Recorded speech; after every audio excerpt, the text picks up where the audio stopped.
everyone. This is Margaret Manning with 60andMe. This is the place where women over 60 come to be inspired. Tonight's guest is going to inspire you. Her name is Pearlie Ann Friedman, and Pearlie Ann lived a life of business. She had a PhD in business, worked for many years in that field, and then decided to change her life and make a big move to Thailand, where she lives today. And she's joining us from Koh Lanta, Thailand right now. So hi, Pearlie Ann. Hi, Margaret. Thanks for having me. Oh, you're very welcome. It's just great to have you here. And I am so enjoying the backdrop to our video here. I can see the wind blowing. And is it raining?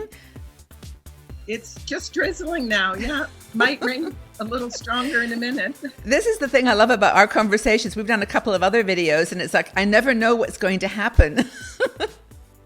The wind is going to start, or, just stay calm and stay there. So anyway, Pearlie Ann, as I mentioned, you're in Koh Lanta, Thailand, and living a great lifestyle. And part of that is your physical activities. We have a lot of women in the 60andMe community who love yoga. And I'd love you to share with us your experience with yoga and why you think it's important for older women. Yeah, I think yoga is one of the best things I ever started. And I started doing it a long time ago, but not really seriously. Mm-hmm. Now I do it maybe 5 times a week. And I'm 62 and I'm flexible and I'm healthy and I have a lot of energy. And I owe a lot of it to yoga. And I also find that yoga helps me with mindfulness. Mm-hmm. Whenever I'm in a stressful situation or think it's going to be stressful, I kind of go into my zone. I get a bit of my ujjayi breathing and just breathe slowly and think about what's going on around me and realize I don't have to panic. I don't have to worry. It's fine. I'm living here. I'm in the moment. If I have to pay that bill, I can do it later. If I don't have any milk, I can buy it at the store later. It's okay. And that's the mindfulness you get from yoga, from the methodical way you go through the movement. Yes. Did you learn yoga in Thailand or had you been doing it before?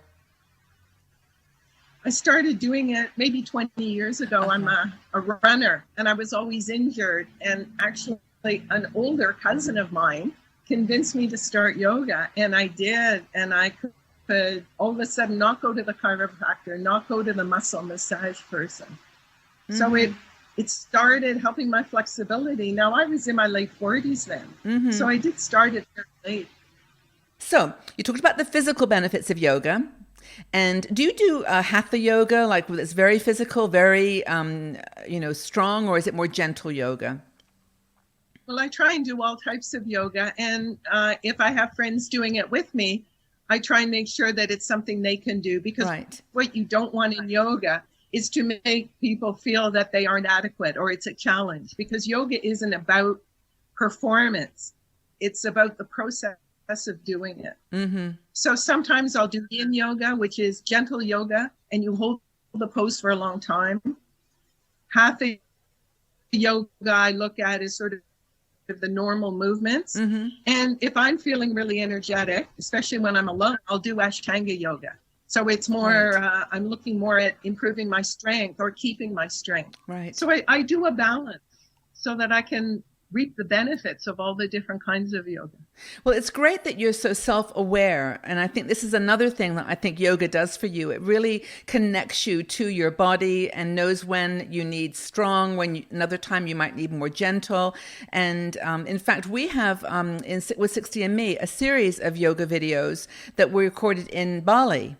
And one is a gentle yoga, which is very easy for people who are struggling with mobility or flexibility. And then the other is chair yoga. Have you ever done chair yoga? I have, and I do it on airplanes. Yes, I'm always doing yoga on airplanes because when I go back to Canada, I'm looking at a 40-hour trip. So I need to do lots of things to keep my body flexible and healthy.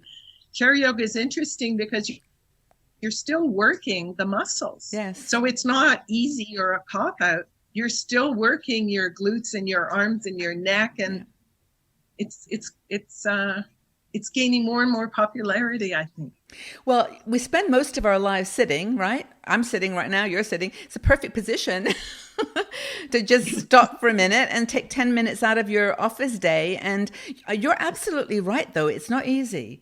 I do it myself. And, afterwards you feel like you've really worked out. It's not, like you say, easy.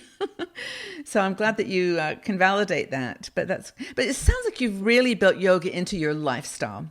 I've totally, I do yoga at least every morning after breakfast, after my coffee. And then sometimes I'll do it at sunset, depending if I have people who want to do it with me, I'll alter it. But it's part of my day, like eating, sleeping, going to the bathroom, doing yoga. It's just part of it. So I never think, oh, I have to exercise. And you're a teacher, yeah? You teach yoga as well. I teach yoga to some people here, not big classes, because I want to focus on life as opposed to work. But I have some friends here who've suffered a stroke, and yoga is helping them gain their strength, get their flexibility back, right, and their self-awareness. Mm-hmm. Because yoga really makes you aware of your body. You feel your body, you feel the breath in it, you understand the muscles that are good that day, yes, or not good that day, or it's interesting. It's really interesting. Yeah. Well, I would highly encourage women to try yoga, even if like chair yoga or gentle yoga. But it's great to know that I love the fact that you've really built it into the whole way that you live. And you can see the value of yoga as applied to your life.